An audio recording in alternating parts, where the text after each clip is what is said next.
how do you choose whom to be on the bench when any POSH issue come to the organization? It says that every workplace should provide a safe working environment, especially to women. Out of 300 companies, only 81 have been reporting the cases.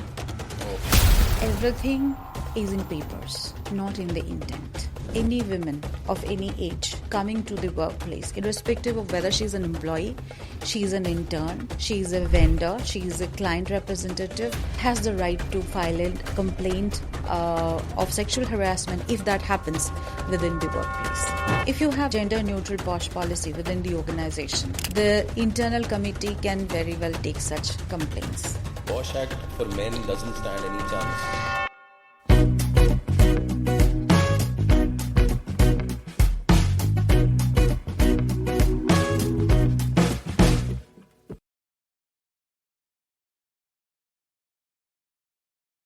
So welcome, Leeza.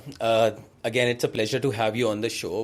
Last time we spoke about DEI and we thought of, I think I remember, we very subtly talked about POSH when I asked that question, how do you choose whom to be on the bench when any POSH issue come to the organization?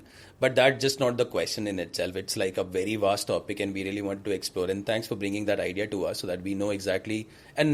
But sure, organization should also know, where they sit on it. Mm-hmm. So let's start with the context. Why POSH is actually required and what does it aim to achieve? And whether it is small organization or bigger organization. Thank you, Ankesh, for inviting me again on your podcast to discuss about such a very important topic, where I call the POSH or prevention of sexual harassment as more of a law on dignity and respect at workplace. Now, to talk about the legislation coming into being, the POSH Act, which is the Sexual Harassment of Women at Workplace, Prevention, Protection and Redressal Act came into effect in 2013. Now, if we talk about the purpose of this act, as the act itself says, prevent any incidences of sexual harassment. How? By creating more awareness, by creating knowledge about what the act says, by holding workshops, sessions, trainings. That is how you prevent something, because the more the people are aware of their rights, you can prevent it. Protection. The law also provides you with a safe environment. It says that every workplace should provide a safe working environment, especially to women. Now, if prevention and protection is not enough, then there is also redressal mechanism under this act.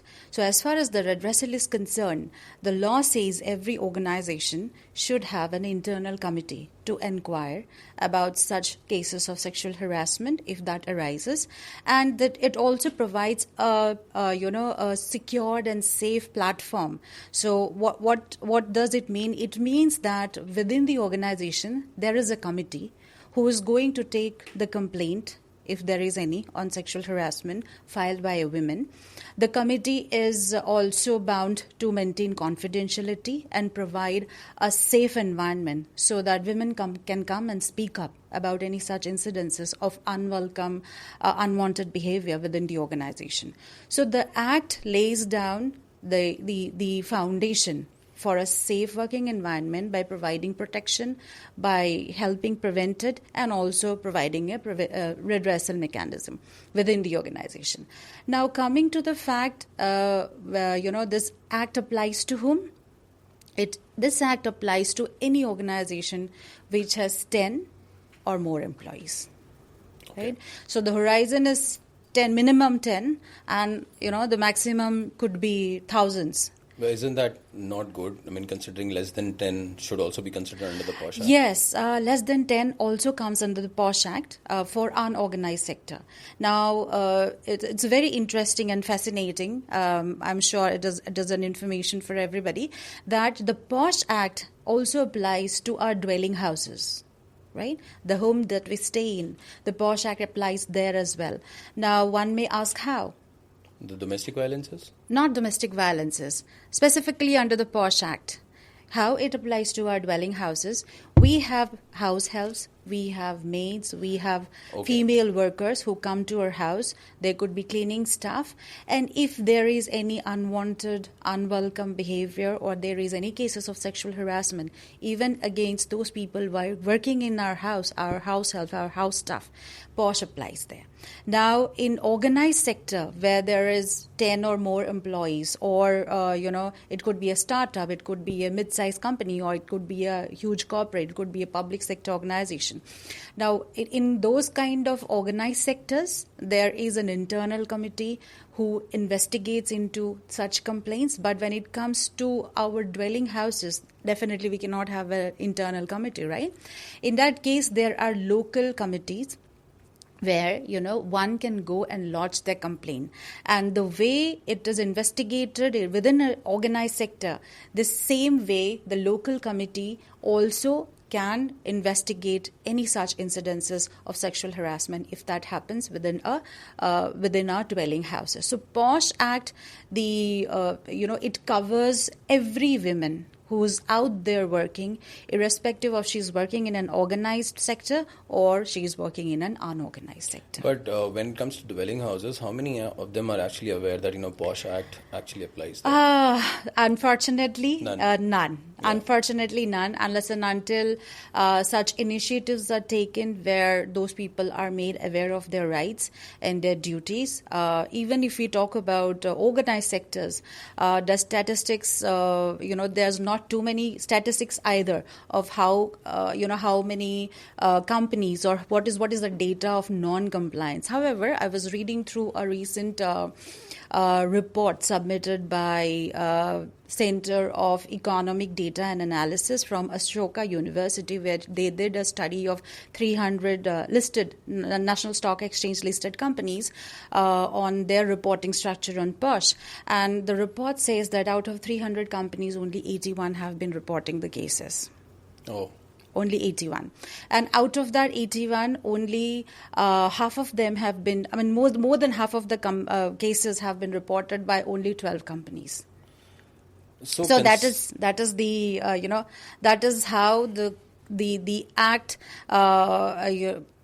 falls short of compliance. But it is still there in the system, in the books, in the knowns of the organization. Absolutely. People are not reporting it for what reasons? Yes.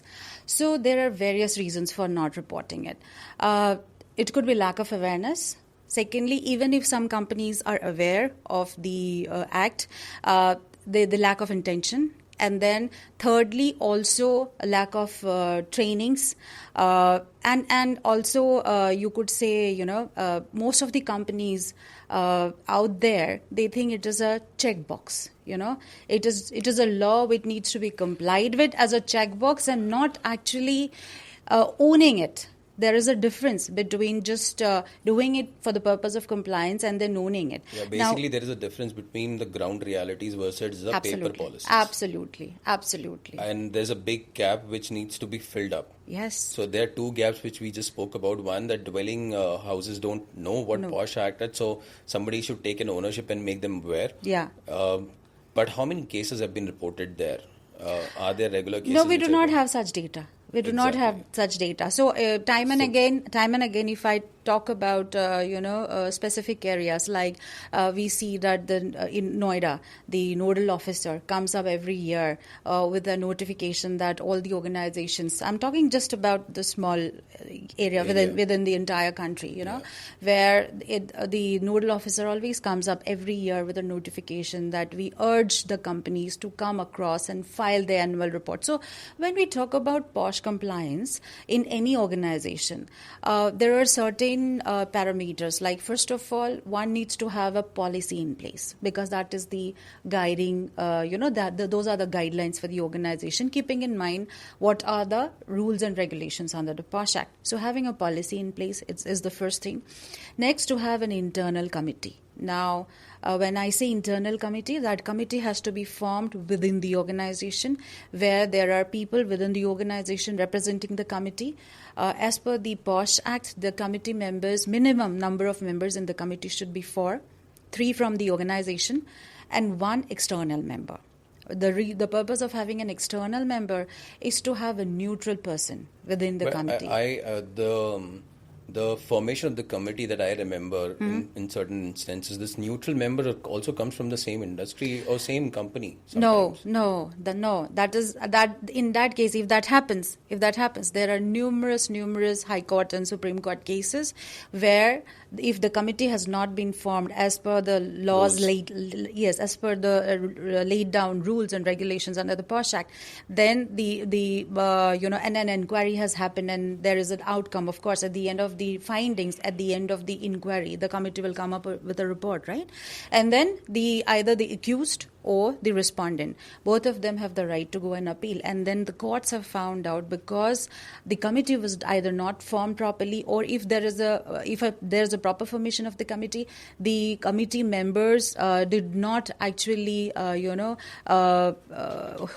did not go through the process as per the laid down laws, meaning that they did not follow the principles of natural justice, not giving enough enough time and enough opportunities for. So even if there is awareness, there is no intent. Absolutely. If you talk about the intent and awareness and how it goes, I think the most important factor here is what is the culture of the organization. If the leadership talks the talk. That's a good point. Right? If the leadership talks the talk and walks the talk and makes sure that they have zero tolerance towards any such incidences of sexual harassment, that is where it drills down. Exactly. Right? I completely agree. It is there. The leadership plays a very, very, very important role. Completely agree on to that, because you are creating the awareness, you are doing the training, but there's still zero intent. Yes, absolutely. Unless and until there is intent, no amount of training, no amount of awareness would work. So it's more of a company culture. And eventually, I think we are going into the very great formation of, why POSH Act has its own relevance, why a lot of organizations are not complying to it, and now we see the role of the leadership into this. Yes. So let's take a deeper look at the role of leadership. There should be a proactive conversations.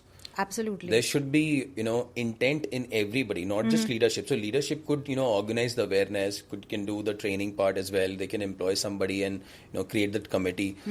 What if everything still stays? But as you mentioned, there should be a zero tolerance, model. Still, it doesn't work. What is the role of a leadership in that case? Okay. So leadership, as I said, plays a very important role in an organization, especially when it comes to implementation of a workplace which is respectful, right? What I have seen in organizations where the leaderships are serious about compliances, and rather than more than compliances, having a healthy work environment, a work environment which is respectful, and where employees feel a sense of belonging. So what happens there is, I have also found organizations where leaders think that the POSH training are not meant for them. It is just for the work persons. And there are also organizations where leadership also sit through the trainings. They are equally involved. They understand the importance of it. When the leaders and the work persons come together, sit through a training together, everybody is, there is no hierarchy at that time. And then even the work persons feels they are equally involved. They are equally involved, and they are also part of this process, and that creates a sense of safety. That creates a sense of belonging. That our leaders are equally aware and equally responsible to maintaining a respectful workplace for us. So there are basically two scenarios. One where they have formed a beautiful workplace environment where POSH is not even happening. Everybody is so cautious about how the workplace safety is. The second is where everything also happens, but the POSHs are not reported, and even if they're reported, the intent gets lost. There are cases, many, where everything. If that happens, and what does it indicate about that workplace, about that organization, or about that company, that everything is in papers, not in the intent, right? So there are instances where young companies maybe are taking this very seriously. So what I advise my clients is, when you are hiring someone, when you are getting a contract signed, let them read the POSH policy. Make it a part of the contract signing document, and say that we are a zero tolerance company as far as sexual harassment is concerned. Let them read it, let them sign it, let them take an undertaking and give it to you, so that tomorrow they cannot come and take the stand that I was not aware about this act. That is how you create awareness. But that's not just for the people who are joining the company. Yeah. Now, considering the POSH Act came in 2013, company would have started long back, like Yes, 2000. it does, whenever it does. they update their policies, it should be definite sign through with every single employee who joined ever since then. Absolutely. In fact, the POSH Act says that every organization should conspicuously place the policy in place, that we have a policy. Secondly, who are the internal committee members? Let's say there is any incidents, it can be easily reported. One do not have to look for where to report about this incident that had happened to me. So the law says you should have a policy. It should be conspicuously placed at your workplace. The committee members, their contact details, their email IDs should be put in the notice board, very visible. Now, one very important aspect of the POSH Act is any women of any age coming to the workplace, irrespective of whether she's an employee, she's an intern, she's a vendor, she's a client representative, irrespective of who she is, right, has the right to file a complaint of sexual harassment if that happens within the workplace.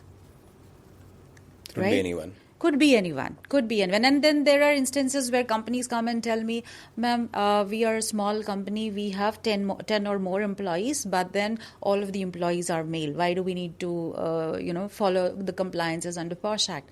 Now, the question is, although you are all, there's only male members in the organization, but you could be having, client representative who could be a woman. You could be having maybe cleaning staff who could be a woman. You could be having some security guard who could be a woman. Something that we actually spoke about in our previous episode as well. I remember you mentioned the same thing about, not necessarily that, it's a male or run organization. Right. There are not females there, so we don't need a POSH. But shouldn't this apply to males as well? Yes, it should. So what happens is, if there are any instances where rather the male member is harassed by a woman, all right, if you have a gender-neutral POSH policy within the organization, the internal committee can very well take such complaints. So we'll come to that. But I would definitely like to make a disclaimer here. Now, internal committee under the POSH Act is supposed to take complaints only by women. It could be against a woman as well. So the POSH Act for men doesn't stand any chance? It doesn't.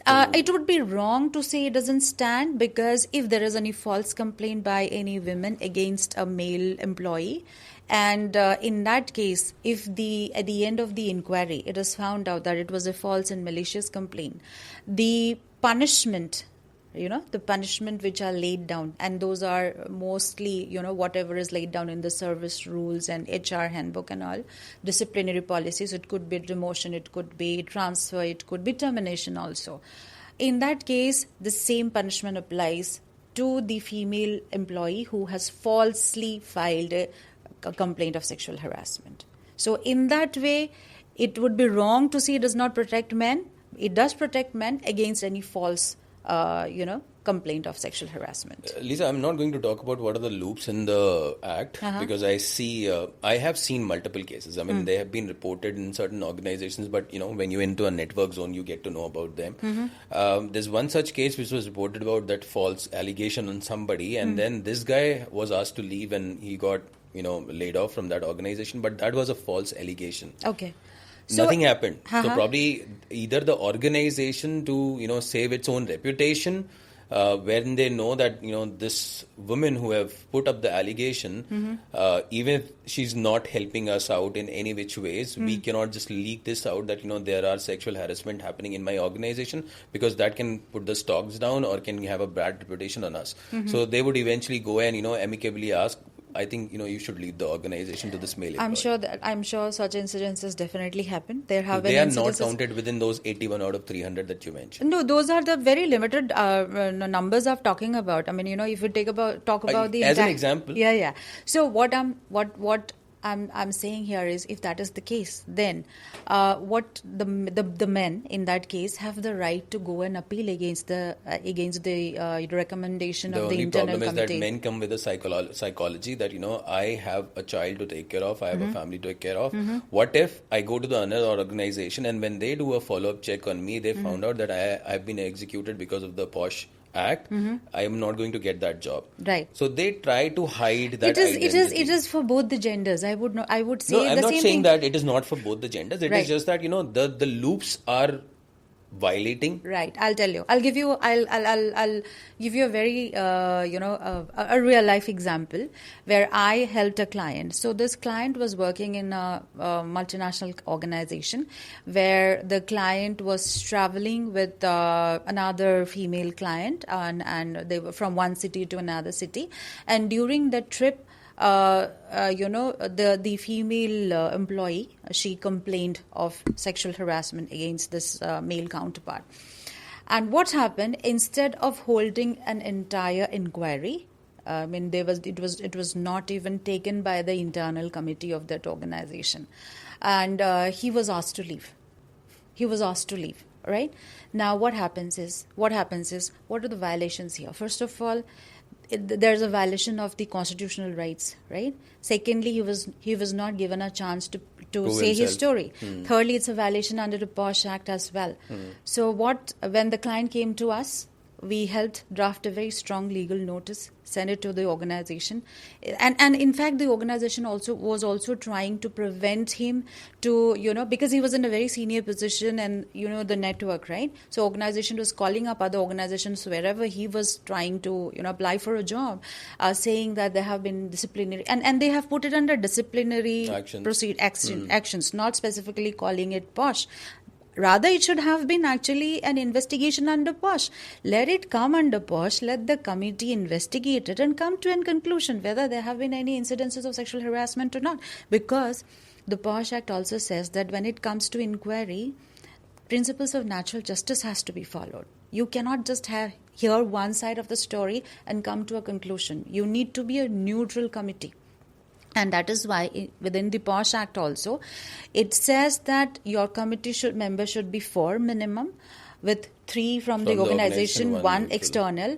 The chairperson should be a woman. 50% of the committee members should be women, and 50% could be male or female. However, it is always advisable to have equal number of gender representation, and rather I suggest having a committee of 4 rather than having a committee of 4, have a committee of 5, because what happens in that case is, when you have a 5-member committee, including the external member who is not from the organization and is a neutral person, even if there is a difference of opinion, let's say half of the committee members think that it is a case under POSH, and accordingly whatever the punishment or recommendations needs to be met out, and the other half feels no, it is not. At least when you have an odd number in the committee, then you have a majority decision.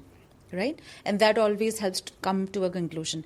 What is the objective of having an internal committee? The internal committee, as I mentioned at the beginning, is supposed to maintain confidentiality. Why confidentiality? Reason being, whenever there is a case of sexual harassment coming out in the public, it is the reputation of the organization also which is at stake. It takes a lot of effort, resources, hard work to bring an organization to a level of, repute. So it tarnishes that reputation, brand image, share market, stocks, everything is at stake. And there have been so many instances, so many organizations, Fortune 500 companies also, where they had seen this kind of fluctuations in the stock market and settling matters out of the court because of such incidences of sexual harassment. But again, those are the larger organizations. Larger where organizations, it impacts. yes. It's the smaller organizations of 25 people. Yeah. The brand reputation, and there are two things. In fact, when the sexual harassment or the POSH is being reported, it is within those people, the internal committee. Yes, and yes. you said, they have to keep that confidential. Confidential. It doesn't work that way. It's because they promote that, I'm in the committee and I'm doing this, and this is what the case has been. They should not. That should not. That is where. But that's a 25. That I'll tell you what. Why did this happen? Why does it happen in, let's say, for example, a 25 people organization? That will only happen. I'm saying whether they should brag about it, they should not, which is one thing. See, they are a part of committees of public information. It is not only within the organization, but it should be put, as I said, even in the notice board, saying that this is our POSH committee and this is the contact number and this is the email ID as per the law. Why? Because even if there is an intern coming, even if somebody who's come for an interview, they should know that this organization has a committee in place. If something like this happen, I can report it, right? Now, in a smaller organization, if committee members are bragging about it, what does it reflect on the organization? That means they did not have the proper training. Exactly. So we go back to the role of leadership where awareness is there, training is there, but intent is zero. Absolutely. They should be well trained. They should know their rights and responsibilities. In fact, it is not out of context to put it across a very important point here, that the internal committee also has equal rights, equal powers of a civil court. Meaning, the internal committee has the power to call for witnesses, take in documents into evidences, like the judges in the civil court have all this power to summon someone. Let's say there is a witness in an incident that have happened, and then that witness moved over to another organization. How as an internal committee, again, you have a time limit as well. The POSH inquiry should be conducted within a period of 90 days from the date of receiving the formal complaint to finally, inquiring and submitting the report. It's a 90-day period. Now, let's say during that investigation, one of the witnesses moved to another organization, right? What control does the committee has? Otherwise. But the law says, as an internal committee, you have equal rights, equal powers, power of a civil court. So you can summon that person even if that person is sitting somewhere else in the country and not working in your organization. So that is the power of the internal committee, and that is why it is very, very, very important to educate, to make aware of the responsibilities of the internal committee.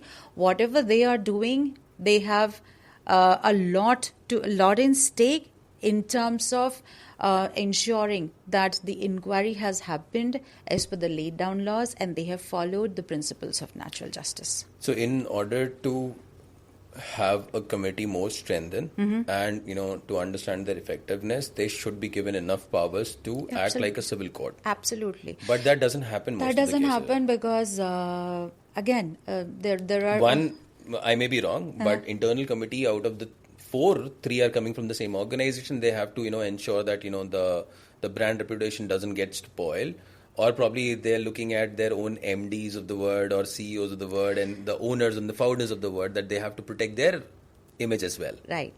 And that is where the role of leadership comes in, where the internal committee also is given the liberty to act as an independent inquiry agency.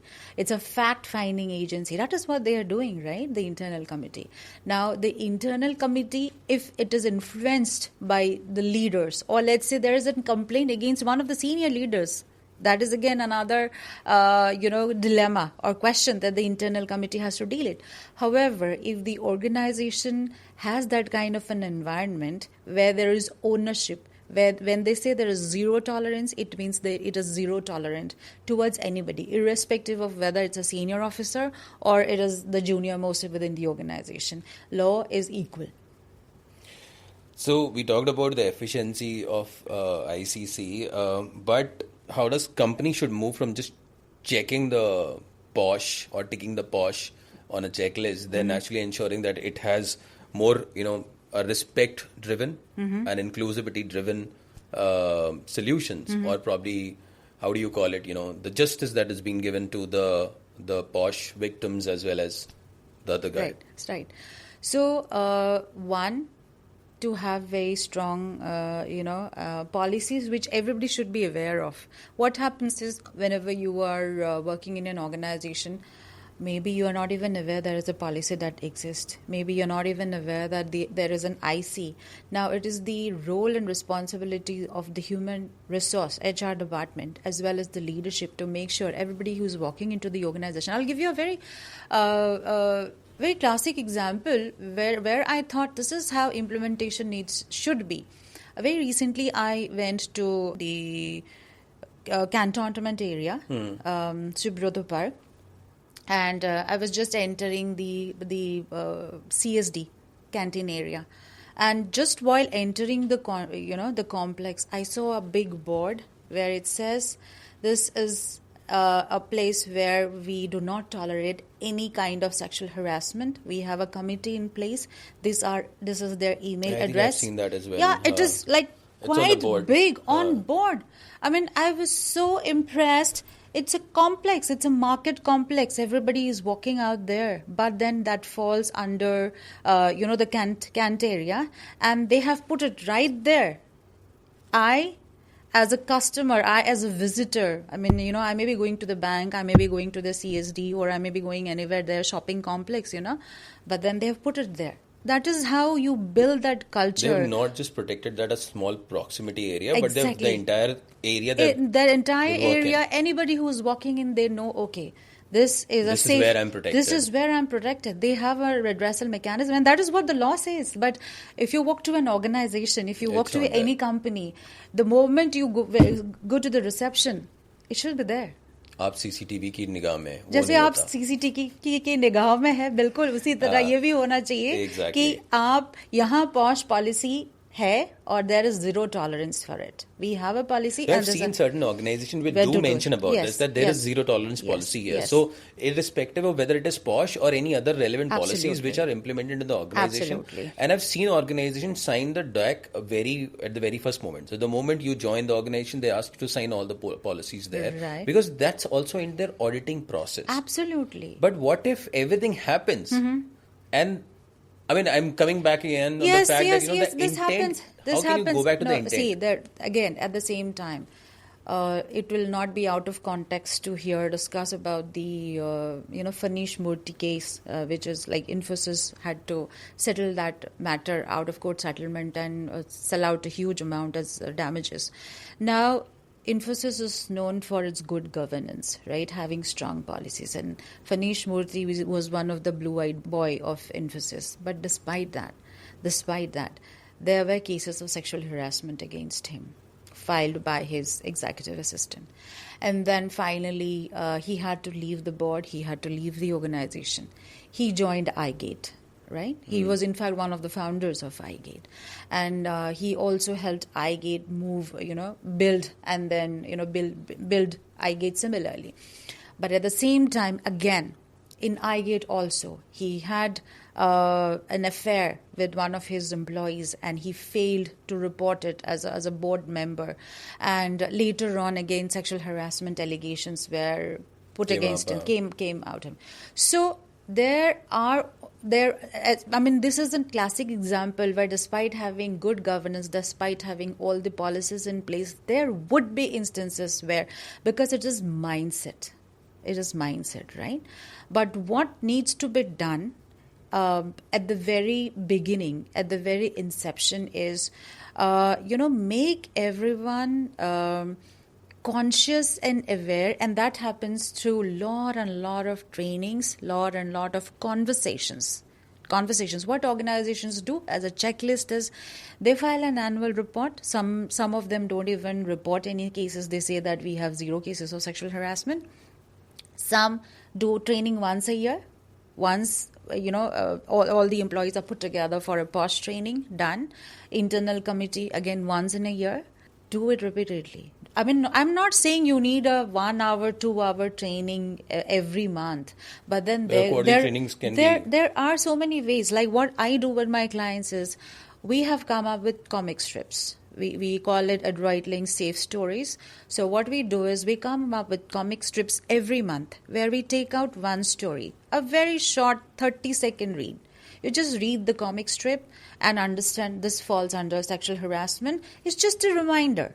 Every month there's a comic strip which we are flowing to our clients, and then they disseminate it to their employees. It's just a reminder. It's just a reminder. Other ways could be if you have I think two things which work, I mean, as you're mentioning, and I'm going through it, that comic strip catches the attention. Yes. But more than that, when it comes for, explaining how sexual harassment should be avoided, that two words in itself, catch the attention even if you're not reading it, that, you've been reminded about sexual harassment not to be done. Exactly. That is how you can create event. I mean, if there is right intention, I think there are ways also to handle it. I think even if, their awareness, their training, their no intention, but these act can at least minimize the impact of having certain things. Absolutely. Where intent should not even come as a third play. Okay, that's a very, very important point you have brought up here.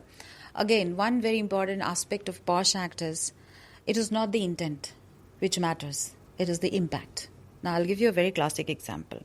Let's say there is an annual party and everybody is going to that party, and there are 3 colleagues together who enters a lift, and there are 2 women. One is wearing a red dress and another wearing a black dress, and there is another male colleague along with them. Now 2 female colleagues and 1 male. 3 of them enter the lift and hi, hello, and he says, "Oh wow, you're looking very hot in the red dress." Okay, and to the one who's wearing the black dress, he says, "Oh, you are equally looking very, very beautiful and equally hot in the black dress." Now, let's see, the girl in the red dress says, "Thank you," and smiles. The girl in the black dress feels uncomfortable. She does not smile back. She has a rigid body language and like, "Excuse me," maybe that's what she says. And she could even go ahead and be very vocal that, "I do not like such comments or compliments. Please do not do it." Now, same compliment given to 2 women, similarly dressed. One says, "Thank you." All right? The other says, "No, thank you." Now, law says if somebody says, "No, thank you," okay, because it impacted her, that gesture is not welcome, stop. If you repeat it, that will fall under sexual harassment. So very, very important aspect of POSH Act is impact, not intent. Because it happens. I have seen in my trainings and seminars, leaders and people coming and saying, "Ma'am, we did not intend to." But the point is, the test is not on intent. The test is what is the impact, how somebody is taking it. I think that's a very great example. So not every case is black and white. No, not at all. It's a very gray area. It's a very gray area. Yeah. So how can HR leaders can ensure they're dealing in certain sensitive cases, right, perceptive cases? How do these guys should deal in those cases? Well, see, being an HR, one has to be empathetic, and I'm not saying only towards the victim, but should be mindful towards the accused as well, because at the end of the day, it is the reputation of both the individuals as well as the organization. Now, as an HR, what happens is, see, we are talking about such cases where instances could be very... the contexts are widely open. Yes, context is wide. Haywire. Absolutely. It could be as simple as you're looking beautiful in this hot, red dress and not liking it, to maybe going to physical sexual harassment, where somebody is maybe bruising or comment or hitting. No, him. It could be even amount to rape, because there are instances. If you go, if we talk about, there is a very detailed report submitted by Supreme Court Justice Hema Kohli, which is retired now, on Malayalam film industry, where it talks about how the women are treated in it's a very detailed report, and it came up in 2000. It was submitted to government in 2019, but it took 5 years to release that report, with almost 65 pages redacted to conceal certain information. So imagine the depth of this, the gravity of how women work in various organizations. So we are talking about, that context, from very simple comment to something as heinous as rape. As in fact, again, the entire POSH Act, the genesis, or I could say the origin, was the famous case of Bhavri Devi. Right. So what happened in that case? And that was in 1992. So what happened in Bhavri Devi case is she was working for government of Rajasthan, state government, and her job was to prevent child marriages. Now, what happened in the occasion of Akha Teej? There was this, they have this community wedding. So in the occasion of Akha Teej, there was this very influential family from Rajasthan who was getting their son married to a 9-month-old girl. 9 months? Yes, 9-month-old girl. Now, Bhavri Devi objected to it. Of course, it was part of her job. When she came to know of it, she went to restrict that and say that this is illegal, child marriage, and then she's just 9-month-old, you cannot do that. What happened is this very influential family of Rajasthan, of course, they went ahead with the wedding, and then the next day they raped her and tortured her husband as well. She went from pillar to post to file her case, but police did not take up her case initially. FIR was delayed, and she went to even the government because she was doing her duty. State government of Rajasthan, she did not get support. Finally, after running from pillar to post, an NGO called Vishakha took up her case. All right, and then represented her in the courts. And finally, it came to Supreme Court. And in 1997, from 1992 to 1997, 5 years. In 1997, Supreme Court came up with the guidelines known as Vishakha guidelines. That was kind of first, specific legislature. I'll not say fully legislature because it was just guidelines, where it was mentioned how women should be protected and what should be the work environment when women are working in a workplace. But then the irony is that was just guidelines, no law as such, where non-implementation would attract any punishment or fine. So it took another 20 years. In 2012, we all know about the Nirbhaya Kand. Yeah. And after the Nirbhaya Kand, the entire conscience of the nation shook up, and all the world was looking at India like, what are they going to do now? And that is when the legislature came into effect, and that is how the POSH Act 2013 came into effect after the Nirbhaya Kand, because that is when everybody felt that we need a strong law wherein we ensure that when women are working specifically in a workplace, they need to be protected. Because as far as protection against harassment is concerned, or if you talk about equal rights and dignity, it is laid down in Indian Constitution. It laid down in IPC as well. There are fines, there are punishments also.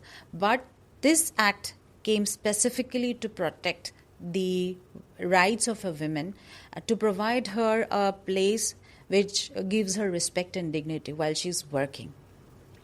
What happened in 1992 versus when the POSH Act came into its existence in 2013, it took us almost 21 years to realize that we really need to have a POSH Act in the play. Absolutely. Now, considering we talked about PPR, we talked about intent, awareness, there are still cases which are not reported. Yes. What is that one suggestion you would give to those people who are actually getting harassed, but are in or probably unable to report those cases for any reason? What would you give them as a suggestion? So first of all, I think it is very, very important to not take any such behavior. First of all, raise your voice. You're not weak. There are mechanisms, there are ways to, get your concerns addressed and redressed. If an organization has a policy in place, has a committee in place, is filing the reports annually and undertaking trainings and seminars to educate their employees, that should give them the platform to bring out that voice. And then, as you rightly asked, the role of HR. HR needs to be again empathetic to such women coming out and reporting such incidences. However, again, under the POSH Act, the HR is not supposed to investigate anything. The HR is just to listen, be empathetic, and guide them to the internal committee. That is why the internal committee plays a very, very important role here. Now, as far as awareness is concerned, again, HR should own it, as the part of their role and responsibility to disseminate that information to the employees. Despite that, let's say you have an internal committee and you have an HR, you feel that they are there, but then you are still apprehensive of reporting that complaint. Now, there is a SHE box, SHE box, which is a platform. It's an online electronic platform under the Ministry of Women and Child Development, wherein you can report such cases of sexual harassment. If you do not feel like complaining it, ideally your internal committee should be neutral committee where you should feel free to go and approach and file a complaint. If not, you can also file your complaint online under the SHE box. And what happens there is, once the complaint is filed, the SHE box, the Ministry of Women and Child and Development, they will contact the company and they will inquire whether they have an IC in place, and then they will say that we have received a complaint as such, coming from one of your employees, you need to investigate it. And there have been also cases where, internal committee has refused initially to take such complaints. So what is the test for internal committee? There have been so many cases where clients come and ask me that we do not know if we should take this case or not, because it is a gray area. We think this may not fall under POSH. It's fine. It may not fall under POSH. It could be a case of harassment. But yes, take the case. Investigate it. We are not asking you to register it under POSH. Yes, it may not be a POSH. It may not be a, but at least take it. Yeah. All right, take it. Hear both sides of the story. Because under the POSH Act, again, within the framework of how internal committee should conduct an inquiry, it also says that if it is not very grievous offense, you can always ask the parties to come to a settlement. Settlement could be a simple apology is fine to the women. She may say, all right, I do not want him to be demoted, or I do not want him to have a pay cut or terminated. I mean, obviously, again, that will depend on how serious the offense is. But she can also say that he may write a written apology to me and I'm fine with it. Achha, Leeza, one more thing, and probably my last to-go question with respect to the same advice to the employees. Even if they're hesitant and if we really have to break their hesitance, are there any committees outside of the organization where they can go and report as a backup plan if they are hesitant to report it within the organization? Can they hit the door of a lawyer? So, no. So what happens is, ideally, they should report it to the internal committee. But if it is such an offense where, it could be a physical harassment, or more serious, it's a criminal offense, they can also report it to the police and file an FIR. And then an investigation can also parallelly be, conducted, but then it will be independent of each other. Then it means that organizations are not part of it. If they report it to the police also, again, the police will also come to the organization to investigate why was it not reported within the internal committee. I mean, they will just come and maybe... Yeah, in that case, organization inquiry. can say that, that's nothing related to me. You wanted to inquire about the victim and the abuser, you can actually go ahead and then I can leave them... I can terminate them both of them. What happens is, ideally, first of all, they should approach the internal committee. All right, the employee should be comfortable enough and confident enough in the internal committee that yes, this is going to be redressed if I report it. First, they go there. If they feel that crime is such that it also needs to be, an FIR also needs to be lodged, then they can also parallelly file a complaint to the police. And as I said, there is also option of SHE box. So these are the various ways where a complaint can be filed. So those were the questions about how POSH Act can be seen. And of course, I always encourage people to talk about, if they have anything in respect to whether I should report the POSH or not. I mean, I think that's more of a critical question that I always go with. A lot of people don't report, and then that's the start of the conversation. We always mention, the reported cases are less than what the estimated cases should be. So, you've still got any questions? We got Leeza right up here. Her details in the description box, so you can definitely reach out to her, and she'll be more than happy to help you out with her advice as to how you can tackle a certain situation. Thank you so much, Leeza, for turning up onto the show again and talk about POSH in the greater detail, because as again I mentioned, the last time we were talking about just how this can be implemented, but I think we wrote an entire story about it, and I think two of the brilliant cases that she mentioned about that one example along with that one example could be a good facilitating example for you. So feel free to ask her and give her a nudge, and see you in the next episode. Thank you so much. Thank you, Ankesh. Thank you. Thank you once again.